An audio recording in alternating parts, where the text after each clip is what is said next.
Hello student, आप सभी का स्वागत है। आज के इस वीडियो में बहुत सारे विद्यार्थियों का कमेंट में कहना था कि सर स्कॉलरशिप के ऊपर एक कंप्लीट वीडियो बनाओ सभी कैटेगरी को लेके। तो आज उन्हीं विद्यार्थियों के कहने पर यह वीडियो लेकर उपस्थित हूँ। साथियों, पीटीटी 2025 का एग्ज़ाम सभी विद्यार्थियों ने सफलतापूर्वक दे दिया है। अब वेट है तो रिजल्ट का, है ना। तो 6 से 7 दिन के अंतर्गत आपका रिजल्ट है वो भी आ जाएगा। फिर काउंसलिंग प्रक्रिया शुरू हो जाएगी और काउंसलिंग प्रक्रिया शुरू होने के बाद आपको कॉलेज अलॉट होगी। कॉलेज के बाद आपको कॉलेज के अंदर जो 22,000 का एक बड़ा पेमेंट है जो कि कॉलेज में फ़ीस के रूप में भरना है ना। तो अब सभी वर्ग के जो विद्यार्थी हैं उनके मन में अलग अलग सवाल आ रहे हैं कि सर हम इतनी बड़ी फ़ीस, इतनी बड़ी रकम हम कॉलेज में भर रहे हैं, तो सर स्कॉलरशिप के माध्यम से ये पैसा हमको वापस मिलेगा या नहीं, और अगर मिलता भी है तो क्या हम जितना फ़ीस भर रहे हैं उतना मिलेगा। ये बहुत सारे मतलब अलग अलग जो सवाल है विद्यार्थियों के, ये देख सकते हो सवाल क्या क्या है सभी साथियों के भाई। कि जो विद्यार्थियों के जो सवाल है कि स्कॉलरशिप जो किस किस को मिलती है। भाई हम तो सारे फीस भरेंगे, है ना, सभी कैटेगरी के, तो स्कॉलरशिप ऐसा तो नहीं है किसी खास कैटेगरी को मिलती है। तो ये भी आपको यहाँ पे कंप्लीट जानकारी मिलेगी, कितनी मिलेगी,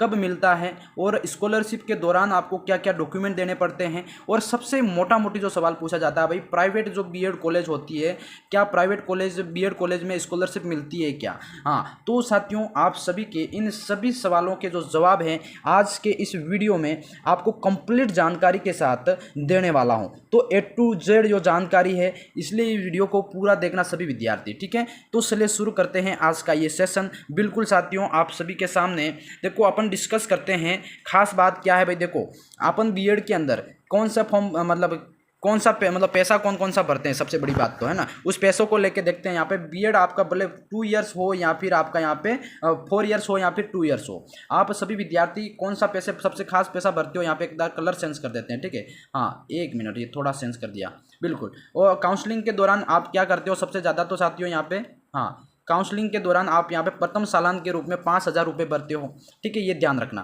5,000 रुपये भरते हो और कॉलेज मिल जाने के बाद आप यहाँ पे 22,000 का जो चेक है एक ये करते हो।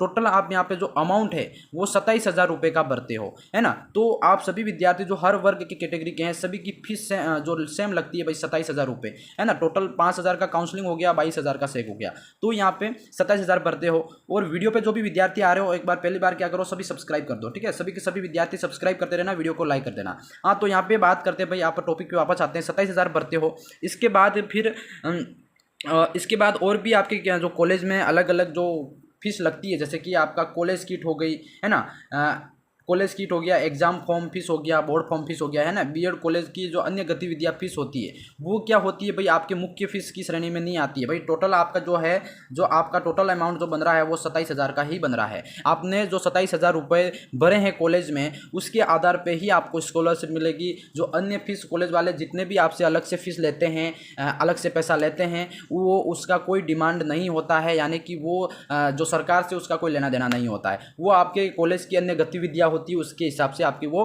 फीस लगती है, ठीक है, वो आपको नहीं मिलेगी, यानी कि स्कॉलरशिप की श्रेणी में नहीं आता है। तो ये आपका एक सबसे बड़ा डाउट यहाँ पे क्लियर हो गया, ठीक है। अब यहाँ पे भाई बात करते हैं कि यहाँ पे सबसे मेन बड़ा सवाल आप सभी विद्यार्थियों को आ रहा था कि भाई जो बीएड छात्रवृत्ति है वो स्कॉलरशिप किस किस को मिलती है। मेन सवाल आपका है कि किस किस को मिलती है, ठीक है। तो यहाँ पे भाई कौन कौन सी कैटेगरी है जिनको स्कॉलरशिप मिलती है, कंप्लीट यहाँ पे बताने वाला हूँ। तो वीडियो पसंद आ रहा है तो लाइक कर देना, चैनल को सब्सक्राइब कर लेना। सबसे पहले देखो यहाँ पे बीएड जो स्कॉलरशिप है आपकी एससी एसटी कैटेगरी की बात करते हैं अपन, तो इसमें भाई सबसे खास बात ध्यान रखना है कि एससी एसटी वाले सुनो ध्यान से भाई, 2.5 लाख यानी 2.5 लाख से कम जो जिसकी वार्षिक आय का जो आय है, स्रोत है आपका, वो कम होना चाहिए, ठीक है। सबसे मतलब 2.5 लाख जो रुपए हैं उससे कम जो आपकी आमदनी वार्षिक होनी चाहिए। और जो स्कॉलरशिप मिलती है आपको एचजेई यानी कि समाज कल्याण विभाग के द्वारा आपको मिलती है।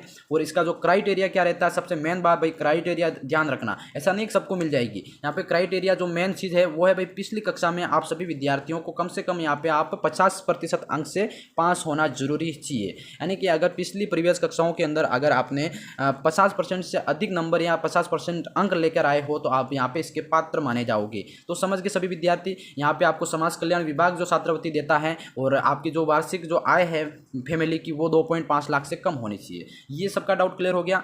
अब यहाँ पे भाई बात करते हैं कि भाई छात्रवृत्ति कितनी मिलती है भाई।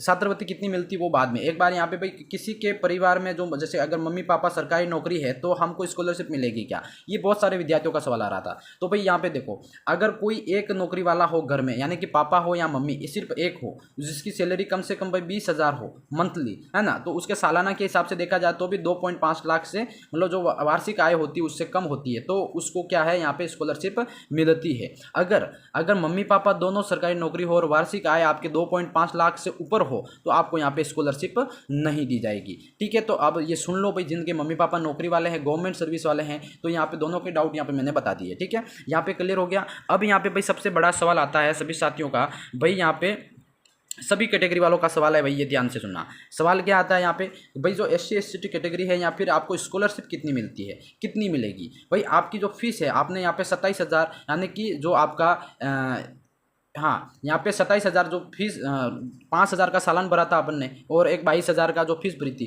टोटल 27 तो वो है ही है, आपको मिलेगी। उसमें कभी 1200 ऐड होते हैं तो कभी 1,400, यानी कि 1200 रुपये यहाँ पे 1,400 ऐड, यानी कि मिलाकर आपको यहाँ पे 28,200 रुपये का जो फीस है, यानी कि सॉरी आपको स्कॉलरशिप है वो मिलती है। कितनी मिलती है, तो SC ST कैटेगरी वालों को यहाँ पे टोटल 28,000 रुपये का जो स्कॉलरशिप है 28,200 है या फिर 28,400 रुपये की जो स्कॉलरशिप है वो सभी विद्यार्थियों को मिल जाती है। ठीक है, तो यहाँ पे जो कितनी मिलती है ये वाला सवाल आपका यहाँ पे कंप्लीट हो गया।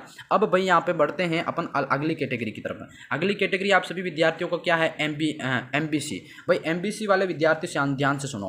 MBC कैटेगरी वाले बहुत सारे कमेंट करे थे सर हमको कितनी स्कॉलरशिप मिलेगी, तो MBC वाले विद्यार्थियों को यहाँ पे लगभग 27,000 जो रुपये हैं, 27,000 रुपये की जो स्कॉलरशिप है वो आपको यहाँ पे मिलेगी, कंप्लीट मिलेगी और SJ यानी कि समाज कल्याण विभाग के द्वारा ही मिलेगी। ठीक है, यहाँ पे आपका डाउट क्लियर हो गया। अब अगले कैटेगरी की तरफ बढ़ेंगे। अगला कैटेगरी आपका यहाँ पे बहुत ही शानदार है। देखो OBC कैटेगरी, यहाँ पे OBC कैटेगरी के अंदर भाई ध्यान से सुनना, OBC कैटेगरी वालों जिसका APL है, जो कॉपी ना राशन कार्ड, APL है या BPL है या फिर माइनॉरिटी के अंदर आते हैं, ये तीनों का यहाँ पे अलग अलग सवाल यहाँ पे मैं देने वाला हूँ। भाई APL वाले की बात करेंगे अपन, मतलब इसकी चर्चा अपन आगे वीडियो में करेंगे, एक बार इसको होल्ड करते हैं। BPL वाले, अरे भाई BPL वाले जो विद्यार्थी जो OBC से हैं और उनका BPL है, तो यहाँ पे क्या सबसे ज़्यादा जो समाज कल्याण विभाग द्वारा आपको यहाँ पे जो 27,000 की फीस है उसमें से 1,500 आपके माइनस होकर आपको यहाँ पे 26,000 रुपये जो है कि आपको यहाँ पे मिलते हैं। कितने मिलते हैं भाई, 26,000 रुपये जो कि स्कॉलरशिप जो BPL वाले विद्यार्थी है OBC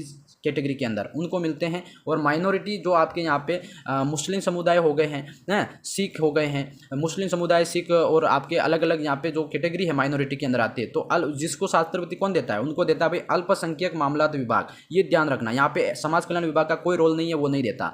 यानी कि आपको 27,000 में से यहाँ पे इनको 12,000 जो रुपये हैं, 12 से 12,500 रुपये यहाँ पे छात्रवृत्ति मिलती है। और कौन देता है, अल्पसंख्यक जो अल्पसंख्यक मामलात विभाग द्वारा, माइनॉरिटी जो विभाग जो कैटेगरी है जिसमें आपको जो मुस्लिम समुदाय हो गया, सिख हो गया, जो इनको यहाँ पे छात्रवृत्ति मिलती है। तो यहाँ पे OBC कैटेगरी के अंदर जो APL BPL माइनॉरिटी वाला सबका डाउट क्लियर हो गया। अब यहाँ पे अगला है भाई यहाँ पे काफ़ी इंपॉर्टेंट, इसको देखो यहाँ पे है भाई कि जो जनरल OBC EVS जो कैटेगरी वाले हैं, सर हमको मिलेगी क्या। देखो हाँ बिल्कुल, यहाँ पे जनरल और OBC EVS कैटेगरी वाले विद्यार्थी ध्यान से सुनो भाई, मुख्यमंत्री उच्च शिक्षा जो छात्रवृत्ति है ये मिलती है आपको। कौन सी मिलती है, यहाँ पे समाज कल्याण विभाग की जो छात्रवृत्ति है वो आपको यहाँ पे नहीं मिलेगी। आपको यहाँ पे कौन सी मिलेगी, मुख्यमंत्री उच्च शिक्षा छात्रवृत्ति मिलती है और समाज कल्याण विभाग द्वारा स्कॉलरशिप नहीं मिलती है। ठीक है, तो आप यहाँ पे ऐसा घबराना नहीं है कि हमको नहीं मिलेगी, आपको भी है ना। आपका जो विभाग है वो है मुख्यमंत्री उच्च शिक्षा छात्रवृत्ति विभाग, तो उसके द्वारा आपको यहाँ पे जनरल OBC और EWS वालों को यहाँ पे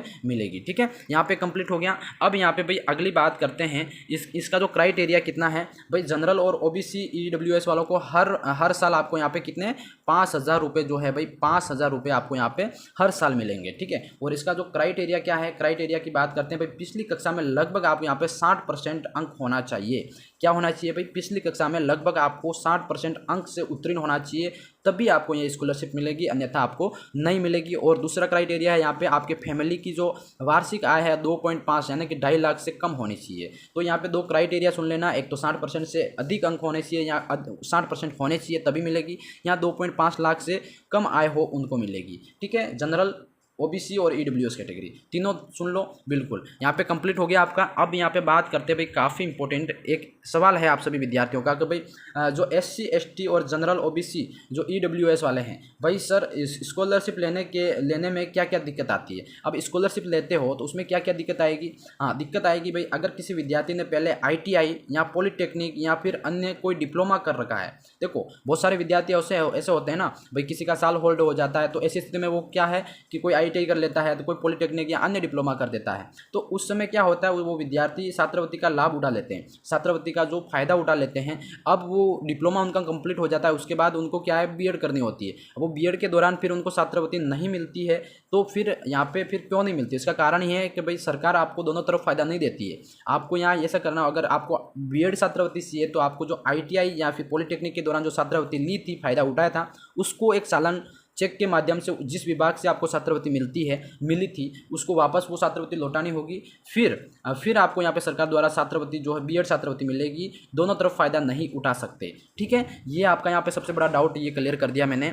अब यहाँ पे भाई अगली बात करते हैं, हाँ, डॉक्यूमेंट्स की। भाई देखो, आपको बीएड छात्रवृत्ति लेनी है तो डॉक्यूमेंट तैयार कर लो। अभी से सभी विद्यार्थी डॉक्यूमेंट में जो काम है वो कर लो। आवश्यक डॉक्यूमेंट जो आपके होंगे, भाई सबसे पहले जन आधार कार्ड जो आपका है, मेन चीज़ भाई, जन आधार कार्ड के अंदर आपका नाम, आपके मम्मी पापा का नाम, और आपके जन आधार कार्ड के अंदर मोबाइल नंबर जो लिंक होना चाहिए। सबसे मेन बात, जन आधार के अंदर मोबाइल नंबर लिंक होना चाहिए जिसपे OTP आता जाता हो, है ना। और दूसरा आपका यहाँ पे आधार कार्ड, सबसे मेन रोल होता है यहाँ पे आधार कार्ड का, है ना। तो आधार कार्ड भाई जो बनवा लो, जिसका नहीं बना है और पुराना है तो उसको अपडेट करवा दो, जिसमें मोबाइल नंबर ऐसे रखना जिसमें OTP आपका चाहिए। यानी कि आप स्कॉलरशिप का फॉर्म भरवाओगे, जहाँ पे फॉर्म वेरिफिकेशन होगा, जिसमें आपको यहाँ पे OTP देनी पड़ेगी स्कॉलरशिप का फॉर्म भरोगे तब। तो यहाँ पे सबसे मेन बात, यहाँ पे OTP जिस मोबाइल पे आती हो, या नया फ्रेश नंबर हो, वो वाला आपको आधार कार्ड में अपडेट करवाना है।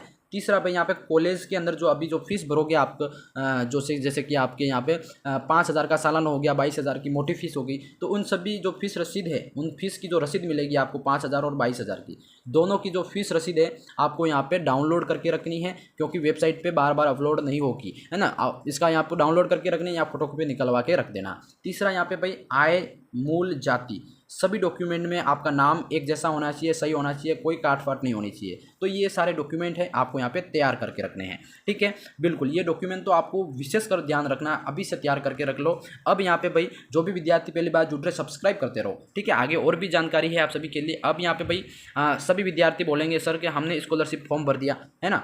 भाई भर दिया ना, भरने के बाद हमको विशेष क्या क्या सावधानी रखनी पड़ती है वो भी बताओ भाई। सावधानी तो बहुत सारी रखनी पड़ती है। यहाँ पे हर महीने आपको बायोमेट्रिक लगानी होगी। स्कॉलरशिप फॉर्म भरने के बाद आपको क्या करना है, बायोमेट्रिक हर मंथ लगानी पड़ेगी कॉलेज में जाके, है ना। कॉलेज के अंदर जो स्कॉलरशिप विभाग होगा वहाँ पे जाके, यानी कि कहीं कहीं तो 6 महीने में लगानी पड़ती है, कभी कभी किसी का 1 साल का लगाना पड़ता है। पर जिस कॉलेज पे जैसा डिपेंड करता है वैसे पूछ लेना जाके, भाई बायोमेट्रिक हर महीने हो रही है तो हर महीने लगानी पड़ेगी, क्योंकि बायोमेट्रिक नहीं लगाएंगे तो आपको स्कॉलरशिप नहीं मिलेगी। सेकंड, यहाँ पे भाई फॉर्म जो ऑब्जेक्शन आता है वो उसको क्लियर करवाना। भाई फॉर्म के अंदर कोई त्रुटि हो जाती है नाम, एड्रेस, पता में, तो आपको क्लियर ऑब्जेक्शन सबसे पहले करवाना। ऑब्जेक्शन क्लियर करवाना भाई, उसको त्रुटि को सुधार करना मतलब, है ना। थर्ड, यहाँ पे बार बार अगर आपके फॉर्म में ऑब्जेक्शन आ रहा है तो आपका फॉर्म रिजेक्ट हो सकता है। भाई बार बार ऑब्जेक्शन आ रहा है तो फॉर्म रिजेक्ट हो सकता है। ठीक है, और फॉर्म इसलिए मैं कह रहा हूँ, फॉर्म भरने से पहले अपना नाम, मोबाइल नंबर और सब कुछ सुधार करके ही फॉर्म भरें। इसलिए आज से 1-1.5 महीने पहले बता दिया आप सभी विद्यार्थियों को, यहाँ पे अपने सब डॉक्यूमेंट में नाम, पता, मोबाइल नंबर, सब चीज़ें सुधार कर लो। फिर आपका यहाँ पे क्या करना है, स्कॉलरशिप में फॉर्म भरना है। ठीक है, ये कंप्लीट यहाँ तक जानकारी समझ में आ गया। फिर अब कोई विद्यार्थी नहीं बोलेगा कि सर हमको बिल्कुल कुछ समझ में नहीं आया, क्योंकि मैंने यहाँ पे आप सभी को कंप्लीट जो जानकारी है दे दी है। बाकी और भी आपके कोई डाउट हो स्कॉलरशिप से रिलेटेड, है ना, तो मुझे कमेंट में ज़रूर बताना कि सर हमको कुछ समझ में नहीं आया। मैं बाकी आपको कमेंट में आंसर देने की पूरी कोशिश करूँगा। ठीक है, बिल्कुल। आज का वीडियो कैसा लगा कमेंट में ज़रूर बताना, और मैं मिलता हूँ नेक्स्ट वीडियो में। तब तक के लिए जय हिंद, जय भारत दोस्तों, बाय।